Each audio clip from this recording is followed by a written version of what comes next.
this is very good. It's lively. 850. Your government sat there, Sean, and it did nothing. It's controversial. And the Middle East has been in turmoil since before I was born. It's everything you need to kickstart your evening. Everyone's had their Weetabix tonight. I love to see it. That's Patrick Christie's Tonight, weeknights from 9 p.m. Only on GB News, the People's Channel, Britain's news channel.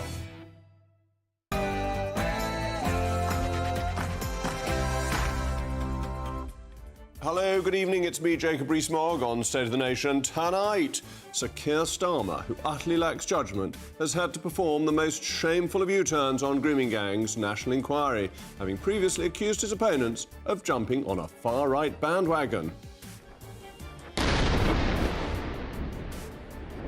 Meanwhile, as the Israel-Iran war heats up, tonight we will debate whether this amounts to a just war according to the principles of St Thomas Aquinas. The government has again proved it does not understand the Channel migrant crisis, as it is set to expand asylum sites amid the pledge to close migrant hotels. Plus, has even the Royal Mint been captured by self-flagellating wokery? Not only has it rejected a commemorative coin for Henry V, it's opted for worse alternatives. State of the Nation starts now.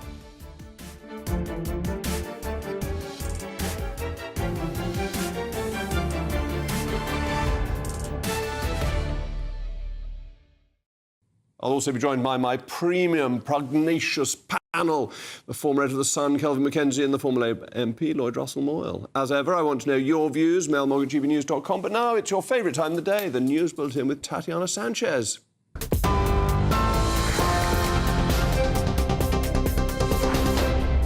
Cue the top stories. Home Secretary Yvette Cooper has vowed to come after adults who engage in penetrative sex with a child under 16, so they face the most serious charge of rape. She also says the government will now make it a formal requirement for ethnicity and nationality data to be collected for all sexual abuse cases. It comes as a report into sexual abuse carried out by grooming gangs in England and Wales is released. Setting out next steps following Baroness Louise Casey's probe into grooming gangs, Ms Cooper told the House of Commons this afternoon.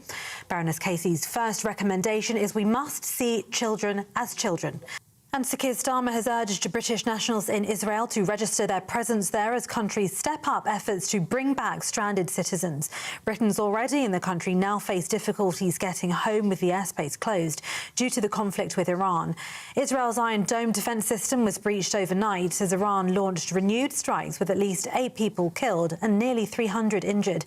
The Israeli Prime Minister says Israel has full aerial operational control over the Iranian capital Tehran following 4 days of strikes.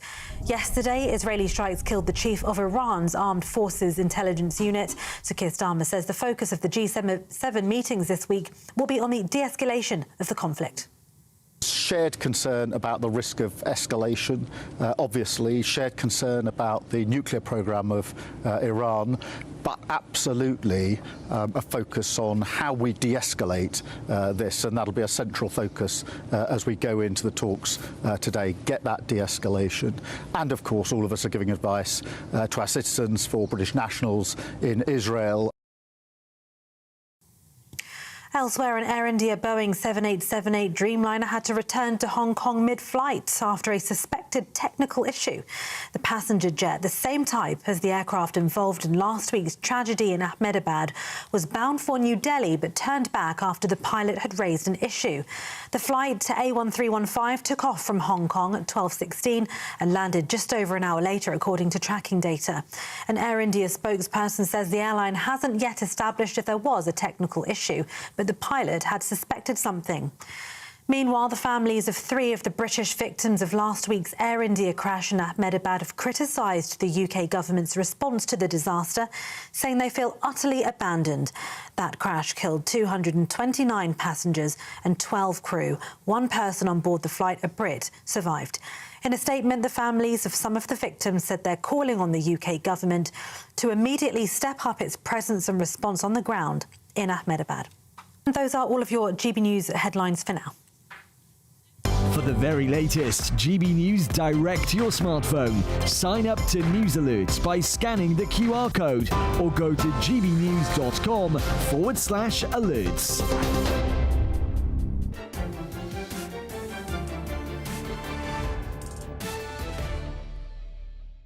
Welcome back to State of the Nation. The great writer and journalist Rod Liddell once said we should all be allowed to travel on the road to Damascus once at least. Problem is, Sir Keir seems to live on the Holiday Inn on the road to Damascus. Sir Keir Starmer's U-turns so often, so many important matters, that tonight I want to mediate a debate. Sir Keir Starmer versus Sir Keir Starmer. First, on the matter of a second referendum. Prime Minister, what do you think?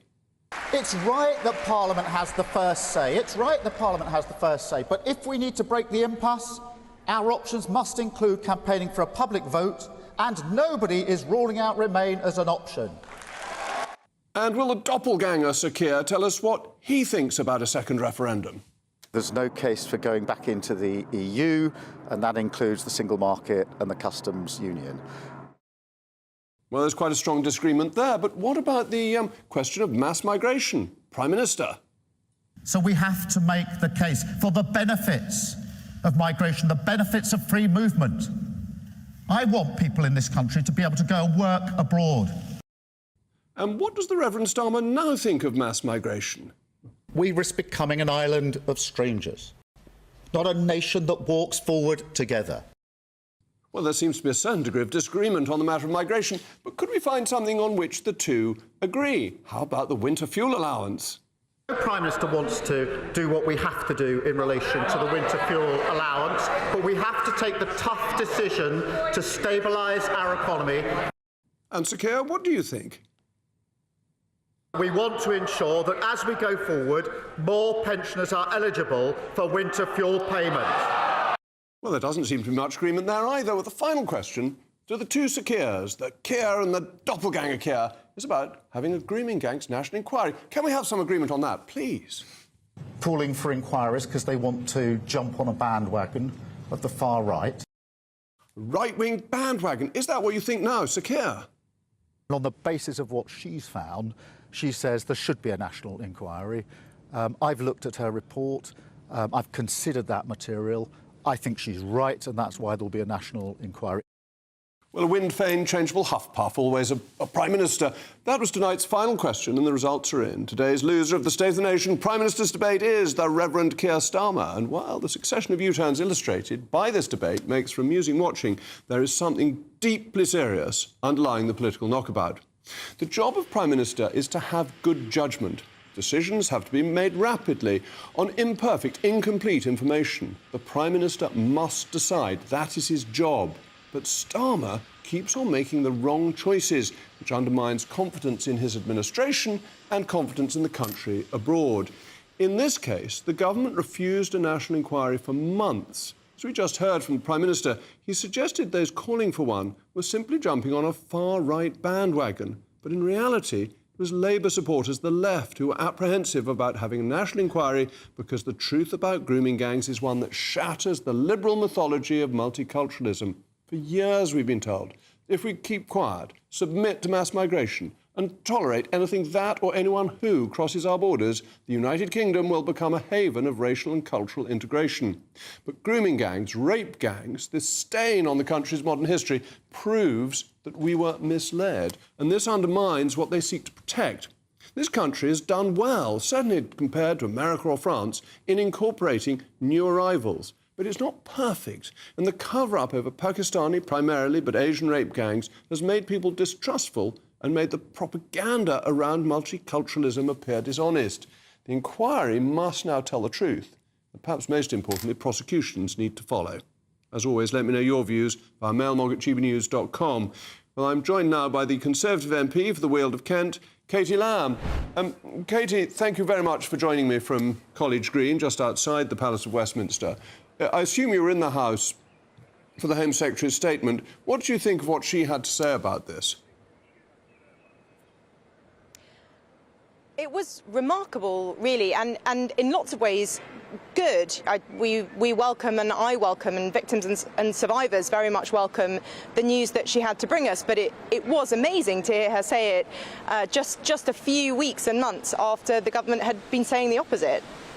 Well, it is extraordinary, isn't it? Because when people were calling for an investigation in January, they were far right, and now it's government policy. I mean, this seems to be a little inconsistent, to say the least. To say the very least, and there are specific members of Parliament, Sean Davies today, who's now the Member of Parliament for Telford, who previously wrote a letter to previous Conservative government ministers saying to them, there's nothing to see here, please don't hold an inquiry in Telford.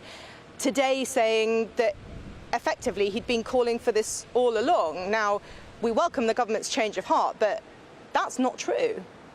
And it's really important that we think about the victims of this who've been so badly treated, and this comes out in the Casey report that they were called child prostitutes, some of them have been prosecuted for offences. Doesn't it need to be at the forefront of any report how things can be put right for those who suffered from the rape gangs? Absolutely, and that's why it's so important that the government is honest about what they have been saying, and why I think that the Prime Minister and the Home Secretary should explain why they've changed their minds. These victims and survivors have, for years and in some cases decades, heard people rubbish what they had to say, make it seem like they were liars, like exactly as you say, that some of these victims were child prostitutes, that they were doing things that they wanted to do. And after all of this time of being disbelieved, if people have changed their minds, that is wonderful. But to do so credibly, they need to explain why, and they need to give us the details of this inquiry. Who's going to lead it? Where exactly will it cover? They say it's going to be national, but the report itself looks like it might actually be a coordination of local inquiries. We need to see this information for what the government is saying to be credible. And what do you think it says about the culture of the nation that there was such a desire to cover this up in so many different towns across the country? Unfortunately, I think, and sadly, I think it says something quite dark about where we've ended up in Britain on a few different issues, that so many people were more comfortable aiding and abetting, facilitating and covering up mass child rape than they were of being accused of being racist. And we know that that's the case. That is well documented. There are documents, there are emails that people wrote at the time. West Midlands Police, back in 2010, suppressed a report saying that there were Asian Pakistani men who were grooming girls outside care homes, outside the gates of playgrounds and schools. And we know from what people said at the time that that report was suppressed because people were worried about inflaming community tensions. And they were more worried about that than they were about our children. And did that go all the way through? Because we were in government at the time, not necessarily either of us personally, but the Conservatives from 2010 to 2024. Were we part of this concern of not wanting to inflame racial tension, or did we simply not know? Was it ignorance, or was it being part of an unsatisfactory culture? As you say, I wasn't a Member of Parliament then, so the truthful answer is I don't know. But if I were to guess, I would say it's probably a little bit of both. It's human nature not to look straight at things that you find difficult or uncomfortable. But there were definitely brave people in the last government. Suella Braverman, the former Home Secretary, started the Grooming Gangs Task Force.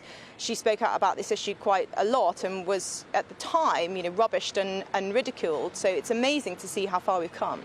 Well, Katie Lamb, thank you so much for joining me. And I'm sorry you're not in the studio, but we're in the wrong studio today for technical reasons. I'm joined now by my very pugnacious panel, the former Labour MP, Lloyd Russell-Moyle, and the former editor of The Sun, Kelvin Mackenzie. Lloyd, the problem is Starmer keeps on U-turning, and he does so in a most inelegant way that it was very silly of him to say worrying about rape gangs was a far-right matter, wasn't it, in January, and now having to U-turn as more has come out? Well, if you listen to that whole speech again, even in that same speech, he already had opened the door by saying he doesn't rule out a national inquiry immediately, but he wanted to go and implement the J recommendations and then do a short-fire review.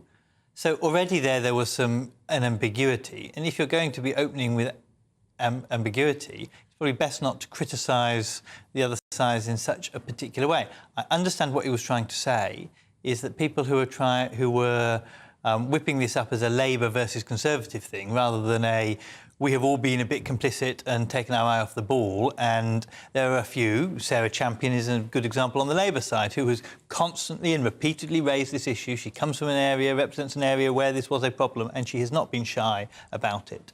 But the majority of people were shy about it, and in government they were shy about it on both sides, and it would have been better, I think, in hindsight, if he had said that. But this is the thing that you're looking for a Prime Minister, isn't it? Someone who isn't looking back always in hindsight, but makes the right judgments. So I do think it's probably a bit of a mistake, but we are now in a situation where I think we are probably stronger than if we had rushed into a national inquiry, because you have got the implementation of a number of the J recommendations that have now been able to be added to bills, including the duty of candour, which requires people, even if there's not a national inquiry, requires people by law to be candid to the authorities on these issues.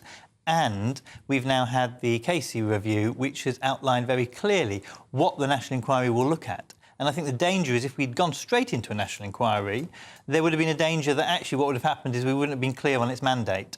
And now we're clearer. But it would have been better to have said, there's a process here, we're getting to a national inquiry, but before we do that, we need the Casey review to work out what the national inquiry looks at. Kelvin, the issue doesn't seem to me to be a Conservative Labour one. I mean, other than this mistake. No, it's the whole of the... No, come on, let's deal with it. You were an MP yourself. It's the establishment. Yes, you were an MP yourself. I hated what that Conservative MP... I rather admire what she said. I hated what she said. She said, oh, I don't know what happened between 2010 and 2024. The truth is they did nothing. The reality of all this, and this is the shocking reality, is the man that was 100% right on all this and was reviled by every single side of the political spectrum was Tommy Robinson. Right? He was a lone voice saying this is going on, this is going on. He says, yeah, there are aspects to him, I quite understand. Not everybody's cup of tea by 1,000 miles, not particularly mine. He was right about this. And the other one that was banished by it was the guy who used to be a presenter here. He made these points. There's lots of people. Lamb should learn, and they should be honest on the Conservative side and say, we did nothing as well. But she did say that, to be fair to her. She did say that she thought it was a bit of both. She should have climbed into it. She should have climbed into it. None of the lot who did nothing, none of them are in power anyway anymore. They've all disappeared to rather large houses in Oxfordshire. But it's the police, it's the councils, it's the social services. And they're all Labour. They're all Labour as well. And it never really got beyond that level. Why weren't the press reporting it? No, the press, absolutely. 100%. A very good point. The Times, the Mail, the Times, a little bit of the Mail, yeah, something of the Mail. But papers like The Sun didn't want to touch it. Why? They didn't want to touch it because they were scared. They've run their stories about sexual abuse. The advertisers won't come. Right? Well, actually, the advertisers didn't come anyway. So no, The Sun was absolutely hopeless. They could have done a fantastic job. They didn't want to do it. The Guardian was even worse. What they were saying was, we think it's disgusting that people like Robinson and Mark Steen and the rest of them are all saying this kind of stuff. Right? None of it is true. To some extent, a feeling that it was racist even to raise these issues. This is absolutely true. Cultural problem. I don't think it was just a race issue. I think there was a problem with 10 years prior there being these accusations of these rape gangs against against establishment Conservative white figures. You remember Tom Watson had stood up in Parliament and had made those accusations that in the end were totally false, and they were almost all fabricated. And I think the danger was that a lot of politicians saw that and they thought, well, we got it wrong on there, and this is doubly more sensitive because of the community that we're talking about, and backed off. I think, to be honest, we have to put it in that context. Okay, you're now defending all politicians. The whole of the House of Commons. I'm not defending. I'm just saying how we got here. I'm just saying how we got here. But what about Cyril Smith and Clement Freud? I mean, who had turned out to... Yep.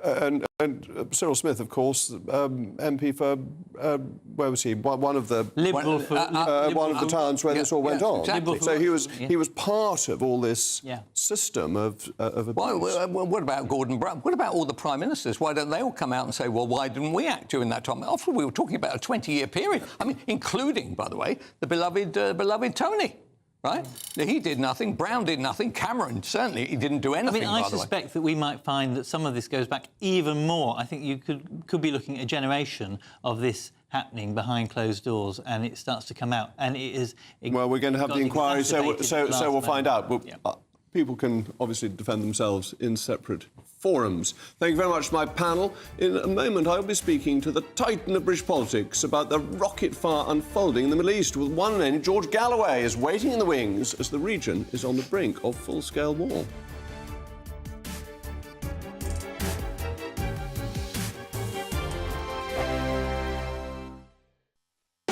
You want to know what's really going on in the corridors of power? Labour don't know what to do with you half the time, and that makes you quite lethal in the chamber. Get behind the headlines with Chopper's Political Podcast. Join me, Christopher Hope, as I sit down with the great and the good of British politics. We'll see where this ruling takes us. These are the stories shaping our nation. Chopper's Political Podcast, available now on all platforms. Listen in and stay ahead.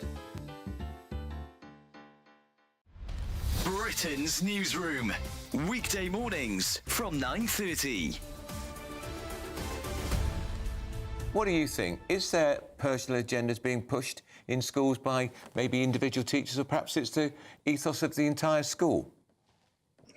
I don't think it's not widespread, but there are isolated incidents where, you know, you hear about teachers who have put too much of their own personal opinion into things. And it's actually in the Teaching Standards of England, Part 2, about your professional and personal conduct as well, and also the prevent duty. So I think it's not widespread, but we do hear of cases where teachers have been struck off for this behaviour. So are there quite strict guidelines then, Christine, on what teachers can bring to the classroom? And would you know if a teacher is stepping outside of those boundaries? Yeah, 100%. You, as a head teacher and as a senior management team, you need to look at the curriculum, what's being taught, and that how it's delivered within the classroom as well, because there are strict standards. And if a school is failing in that way, then it's not good at all. Fahima, what might the issues be with this, do you think, from your point of view? If a teacher brings their own ideas about identity politics, let's say, or actually just politics in general, into the classroom, should they be allowed to do that? To be honest, I don't think that teachers actually will bring their own politics into it. I think it's just their style of teaching, regardless of their opinion. I don't think they can rewrite history. It's only about expanding it. And good teaching presents multiple perspectives, especially in a diverse country like Britain. And it doesn't mean it's erasing sort of any sort of content or traditional. It just means that we're just, you know, adding different voices and critical thinking. That's the whole idea about education, is critical thinking and not blind agreement. GB News, the People's Channel.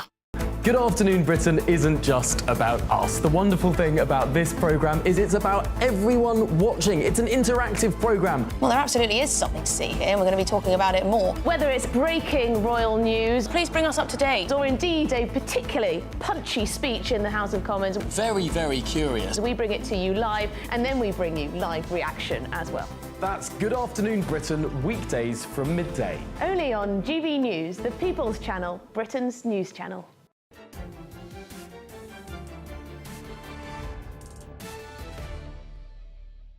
Welcome back. I'm still Jacob Rees-Mogg. Well, as the Iran-Israel war begins, the question for friends of Israel is whether it is a just war. According to the great theologian and doctor of the Church, St. Thomas Aquinas, in order for a war to be just, three things are necessary. First, the authority of the sovereign by whose command the war is to be waged. Second, a just cause is required, namely that those who are attacked should be attacked because they deserve it on account of some fault. And thirdly, it is necessary that the belligerents should have a rightful intention, so that they intend the advancement of good and the avoidance of evil. So, does Israel meet these criteria? Well, I'm joined now by the leader of the Workers' Party of Britain, George Galloway. Mr. Galloway, what a pleasure to have you coming to discuss this with us. One of the great orators of Parliament when I was in it. Do you think, and I know you're a fellow Catholic, that the issue of a just war applies to what Israel is doing today? Well, I don't think the writ of St. Thomas Aquinas runs very far in Tel Aviv. I've felt the spittle of the Zionist spits on priests and pilgrims in Holy Jerusalem itself, outside the Church of the Holy Sepulchre. So they'll not be consulting the text of St. Thomas Aquinas. No, but as British politicians, we need to worry because Israel is an ally of ours. is this justified in terms of the norms as we accept them in this country about when it's proper, when it's reasonable to go to war?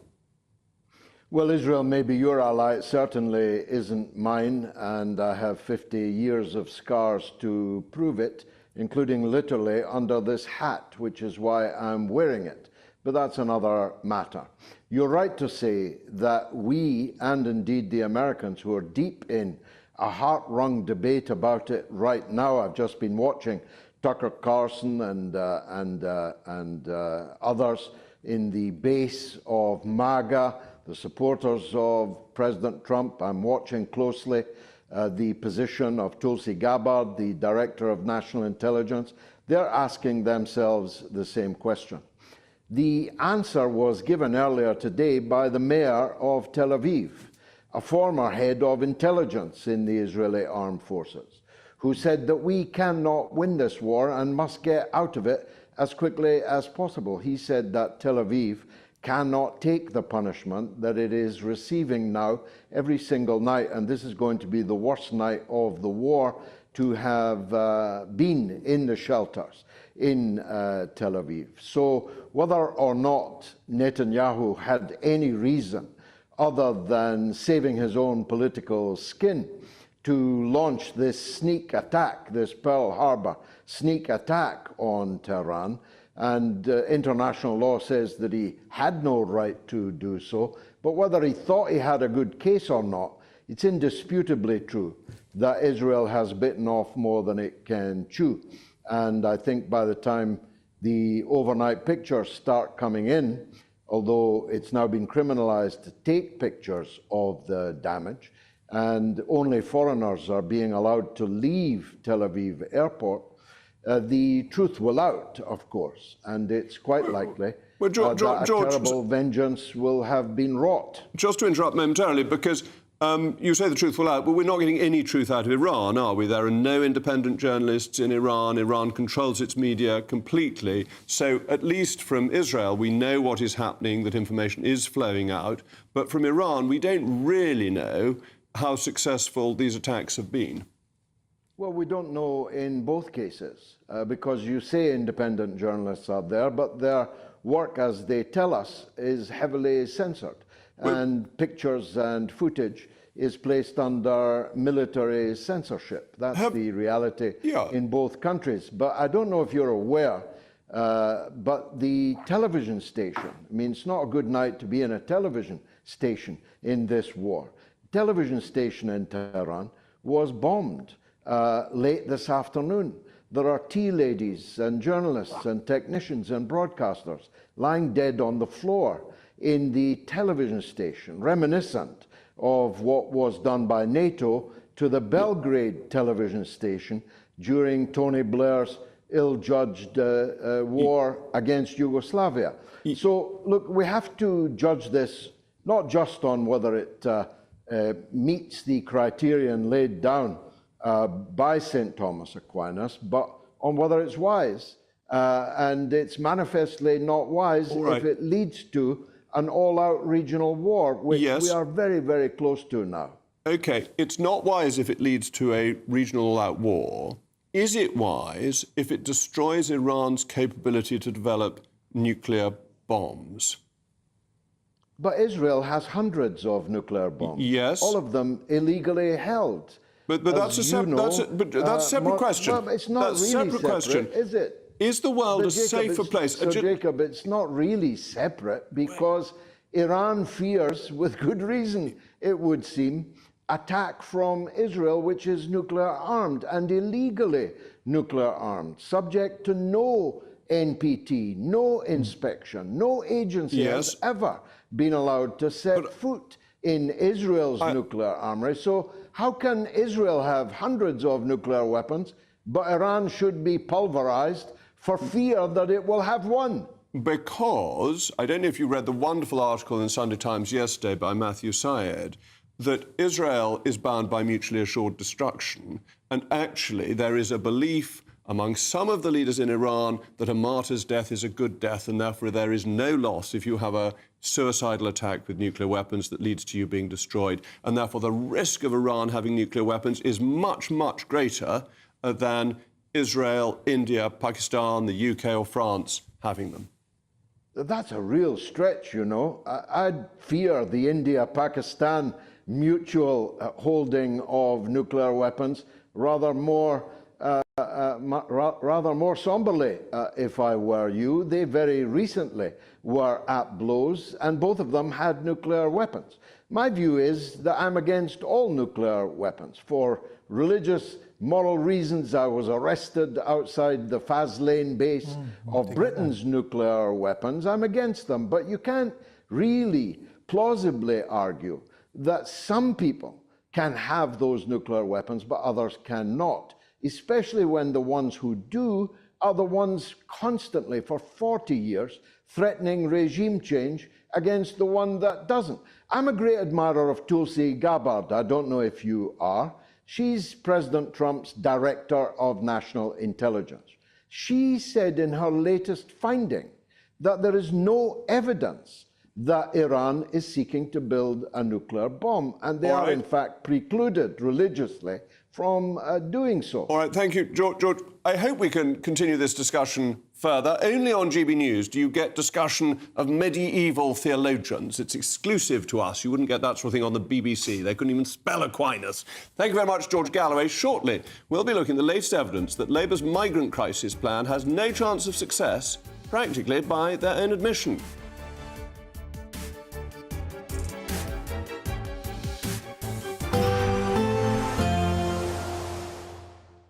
Dinner under the stars tonight? That reminds me of our travel insurance. You mean All Clear Skies? All Clear Travel Insurance sponsors GB News Travel Destinations Forecast. If you're jetting off to the Mediterranean this week, there will be plenty of fine conditions, quite widespread sunshine out towards Greece and the Aegean. A few showers to watch out for in places. They may develop into thunderstorms, but they're being driven because the temperatures are really set to soar. Particularly across Iberia, we could see a heat wave developing with inland areas, seeing temperatures close towards 40 degrees Celsius by midweek, and that heat will transfer to France later on. All Clear Travel Insurance sponsors GB News Travel Destinations Forecast. Hello and welcome along to the latest update from the Met Office for GB News. Windy in the north overnight, particularly the far north of Scotland, with areas of cloud and some rain drifting south, although it will stall across central areas, leaving mostly fine conditions across southern parts of the UK because of this area of high pressure which is beginning to dominate. And that's going to extend countrywide later this week. But for the time being, we do have some weak weather fronts toppling in across the northern edge of that high, and those weather fronts have been bringing outbreaks of rain to central and northern Scotland through the day. The rain then sinking into southern Scotland and Northern Ireland overnight. Some heavy bursts associated with it and some strong winds in the far north. Further south, it's a calmer night with clear spells and some mist and fog to start the day across southern parts of England and the Midlands. Nevertheless, through Scotland, it's a cloudy start for many. Some brightness as the cloud breaks up to the east, but it's still a blustery picture across much of Scotland and Northern Ireland as we begin Tuesday with showery rain at times. The rain edging into Cumbria, northern parts of the Pennines, and an increase in the cloud coming along to parts of Wales, the north coast of Devon and Cornwall. But for much of East Wales, the Midlands, East Anglia and the south, it's a sunny start to Tuesday after any mist patches burn away. And then we keep those spells of sunshine into the afternoon, possibly a sunnier afternoon compared with Monday. But we do have this zone of cloud and rain that's tending to peter out through the day across central parts of the UK. Brighter skies to the north, feeling fresher. 26 Celsius, though, in the southeast. And those temperatures are going to climb day by day through the rest of the week as high pressure extends its influence across the whole of the UK. So most places are going to be bright and dry on Wednesday, some cloud and a bit more of a breeze in the north of Scotland. But elsewhere, with that strong June sunshine, temperatures rising each day, peaking by the weekend into the low 30s.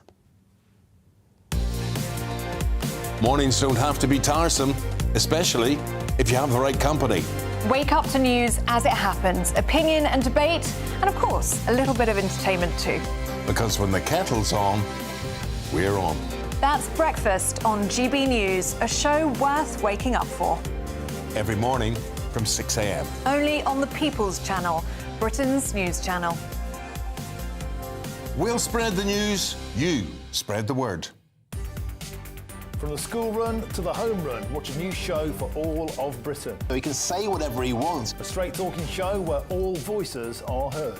And, you know, when are we going to stop talking about smashing the gangs and actually do it? With the stories that matter from every part of our country. There's a bit of a crash landing there for your Chancellor. Bold, fearless and standing up for you. That's me, Martin Daubney, 3 p.m. till 6 p.m, weekdays, here only on GB News. The People's Channel, Britain's news channel.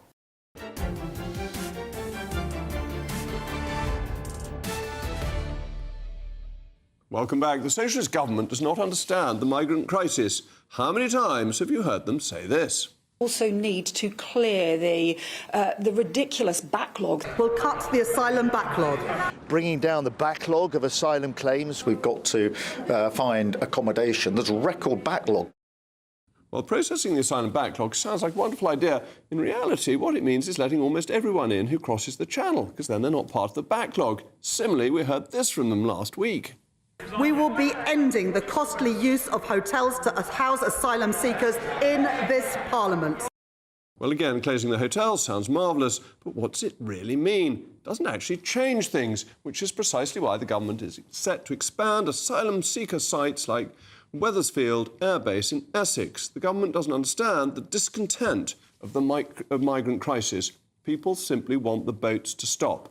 Well, I'm joined now by an independent councillor for the Braintree District Council, Mark Auld. Mark, thank you very much for joining me. What does this mean for your area if the airbase is turned into a migrant residence, not an hotel, but a residence? Yes, good evening, Jacob. Wethersfield is a rural village with limited infrastructure, and the Home Office itself set out the cap of 800 residents for safety reasons. And I think attempting to go beyond that risks straining emergency services, the healthcare and access and local resources. Intensification without proper consultation or safeguards is really unacceptable.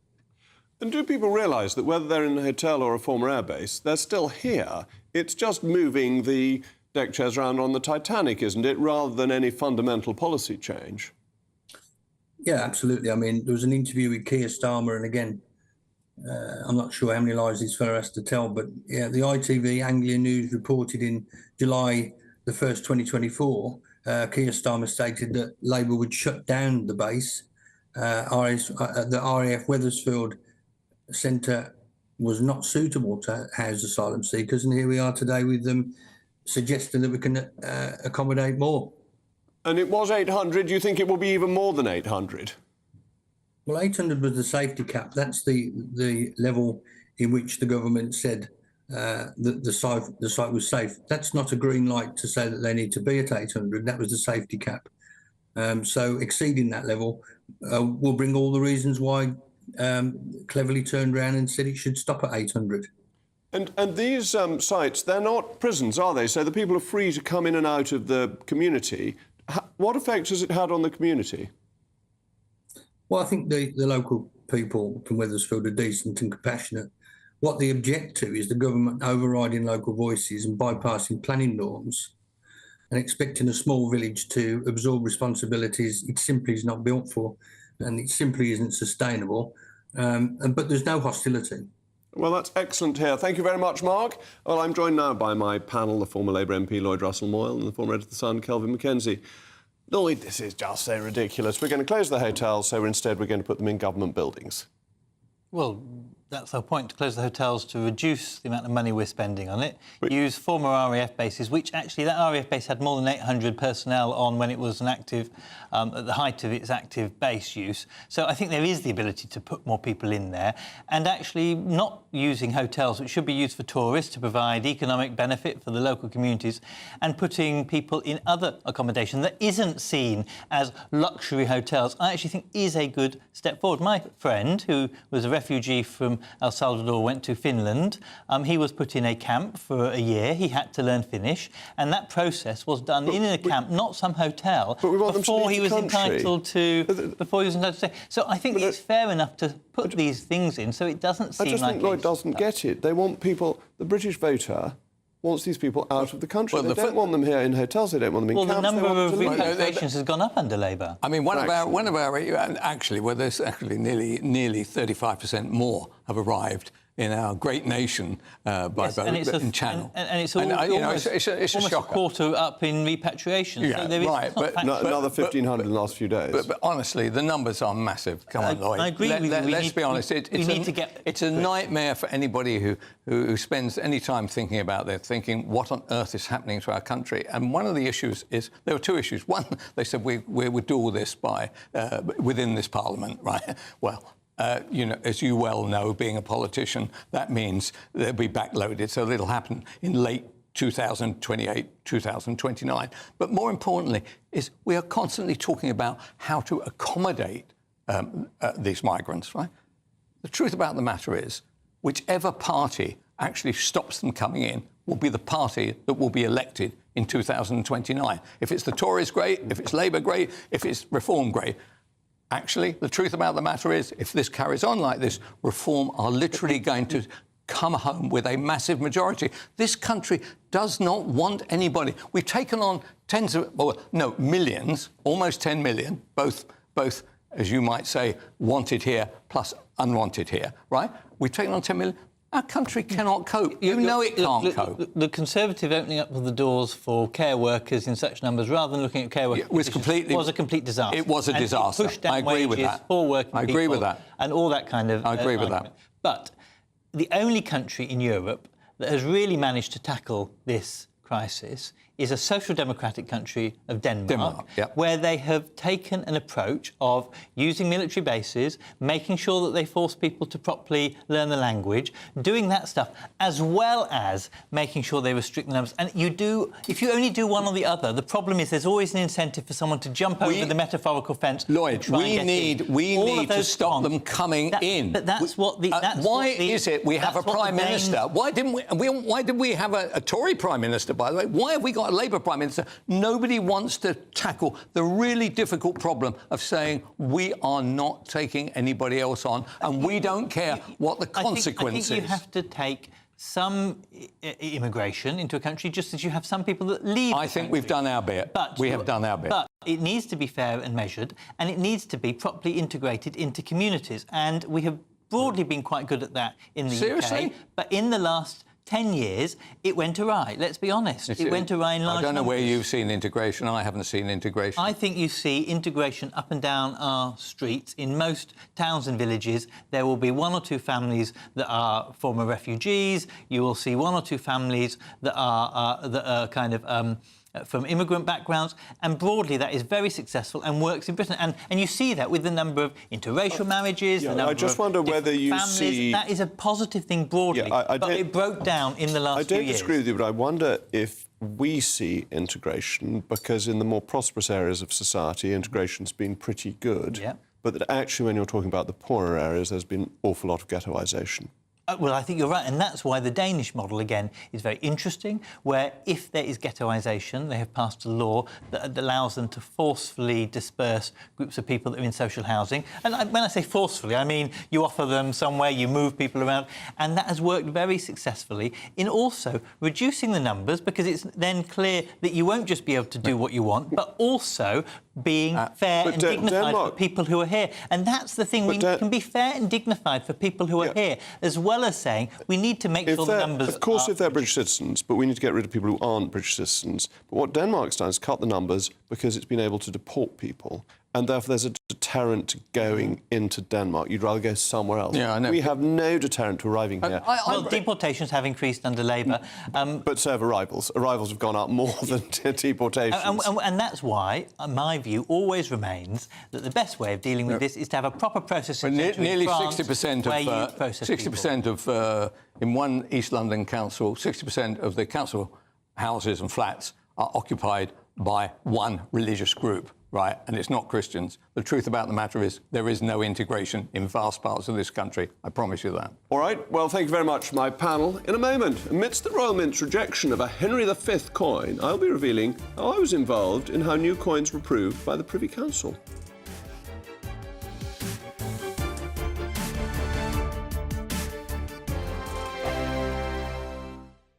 Good Afternoon Britain isn't just about us. The wonderful thing about this programme is it's about everyone watching. It's an interactive programme. Well, there absolutely is something to see here, and we're going to be talking about it more. Whether it's breaking royal news, please bring us up to date, or indeed a particularly punchy speech in the House of Commons. Very, very curious. We bring it to you live, and then we bring you live reaction as well.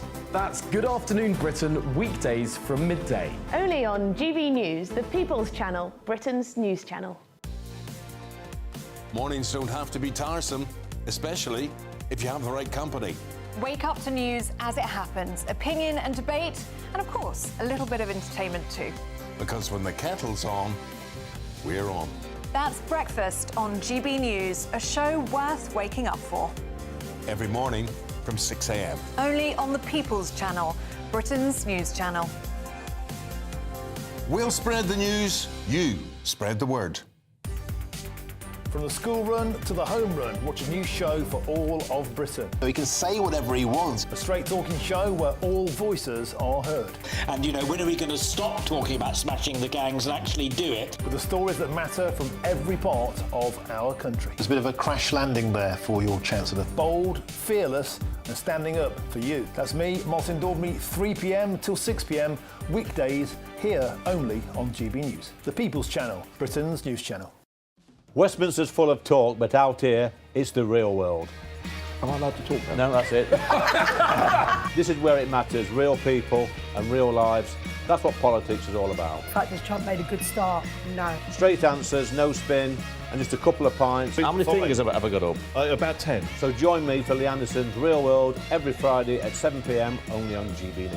The People's Channel, Britain's news channel.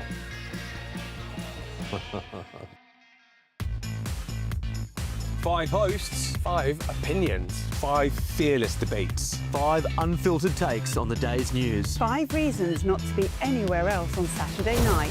This is the Saturday 5. You got me good there. Britain's biggest Saturday night TV show. It's not a bad brand. Yeah. Uncensored. Very, very racy tonight on the unpredictable. What did she say? Can you translate it for us? And always entertaining. And how can a country go from being led by William Wallace Saturday nights from 6 p.m. only on GB News. The People's Channel. Britain's news channel. You're going to want to stay tuned, trust me. In the GB newsroom, we bring you the news as it happens. With our team of dedicated journalists across the UK, we're ready to keep you up to date with what's happening every half an hour, every single day.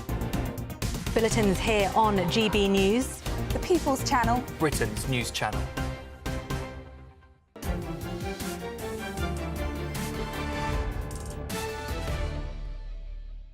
Well, once more into the breach, dear friends. In its infinite wisdom, the Royal Mint has rejected a proposal for a coin depicting the great Henry V, victor at Agincourt, with government experts claiming the towering figures of Shakespeare's eponymous work isn't sufficiently significant for a commemorative coin, instead opting for depictions of Mr. Men and pride parades. Well, I'm joined now by the former Attorney General, Sir Michael Ellison, an expert on all things constitutional. Hello, Jacob.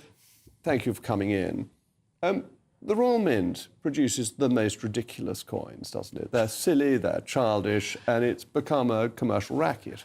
Well, I certainly think this decision was silly. I mean, I think it's symptomatic, isn't it, of how it's correct in the eyes of officialdom to commemorate almost everything apart from the traditional English history. And of course, Henry V should be celebrated. Of course, Agincourt, perhaps our most famous victory in 1415 should be marked. But it also makes commercial sense, in my opinion, because if the Royal Mint actually decided to produce commemorative coins for all of our sovereigns going back to 1066, they would be collector's pieces and collectors would want to get all of them. It just makes sense, and it's a very silly decision decision. And it reminds me a little bit, actually, Jacob, of a decision we heard about earlier this year where the Ministry of Defence were apparently going to name a British warship HMS Agincourt, and they decided to call it HMS Achilles instead because it might have offended the French. So I think we should have a whole series of battleships named after our great victories. A series of battleships designed to offend the French. The Poitiers, the Trafalgar, well, yes. the Waterloo. They don't seem Ramillies, to lose any sleep. We could have a whole... Exactly. But these coins, I don't know how many people know this, all have to be approved by the Privy Council. And you and I were on the Privy Council. So when the Royal Mint comes forward with an idea that it will have Mr. Men on the coins, the now Lord President, Lucy Powell, will have to read out in front of His Majesty that a set of coins are going to be produced in cupro-nickel, silver, gold and possibly platinum, depicting characters from Mr. Men books. I mean, isn't this just deeply undignified for what is the highest constitutional body in the land? Well, of course, the sovereign acts on advice, as you know very well, Jacob, and the reality is that it's the officials that are making this decision, this type of decision, and they are the ones that really ought to be responsible for it. And there's no doubt that some of these decisions really defy all reason, and there has to be some leadership here. But the history of coins is that they are symbols of power and majesty. Yes. And of value. Yes. And that what the Royal Mint is doing is devaluing the coinage. It's like clipping the coinage, putting Mr. Men. Mickey Mouse, I think we approved Bond characters. I was more sympathetic to James Bond characters, you being so much a Bond character yourself. I'm not sure whether you're Blofeld or 007. Well, but I prefer the latter. Where is the cat this evening? But you need a dignity in the formalities of the state, and the Royal Mint seems to be losing this. Well, I do worry that we'll start to see, coins with adverts on them if we're not careful. I mean, that's the next transition, isn't it? Because these decisions shouldn't only be made on commercial characteristics. They ought to be made on the dignity of what they represent. Coins are very important. You could argue they're even more important than hitherto because they're now produced more rarely. We are no longer using as many coins as we used to, and so the ones that are still left, it's even more important that they commemorate the important things of our history. And they remain legal tender, so they are part of the formality of the state, whereas the Royal Mint just seems to have a bit of a racket going on doing whatever it thinks is a bit jolly and will make it a few quid. That's the problem. I think they ought to review this decision, and we ought to see Henry V and quite a few other kings and queens of England commemorated as well. And I think they will be commercially viable decisions as well as sensible historical decisions. I think we're putting up the pride and they're very ugly coins as well. Why can't we have nice coins with Britannia on? I've got one of these proper 50p pieces with the late Queen on, and Britannia, which is much nicer. Your graphics department have been working hard. And the old 2p coins. I've even got a 2p coin which has the Mr. Men coins. Just revolting.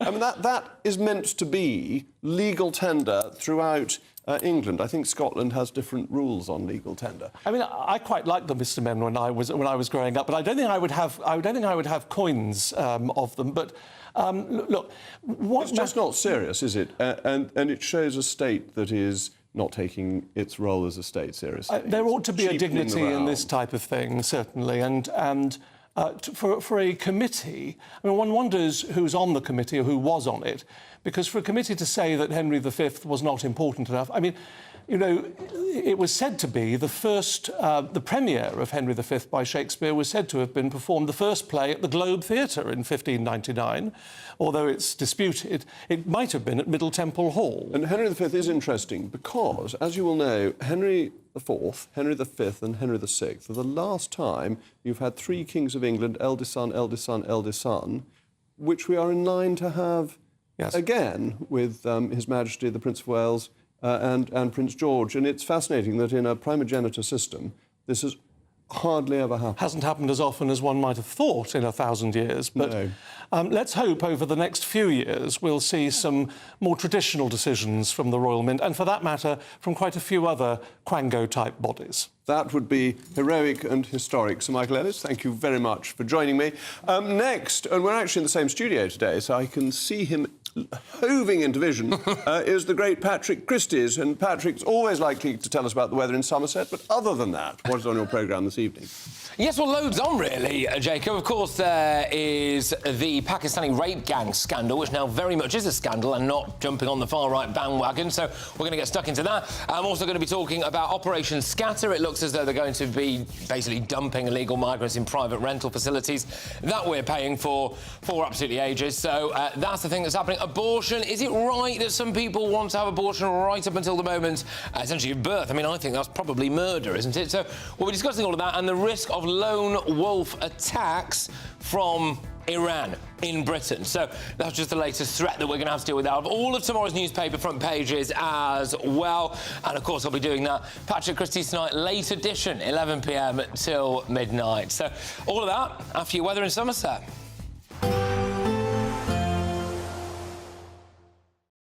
Expect a warm front, moving from the kitchen right through to the rest of the house.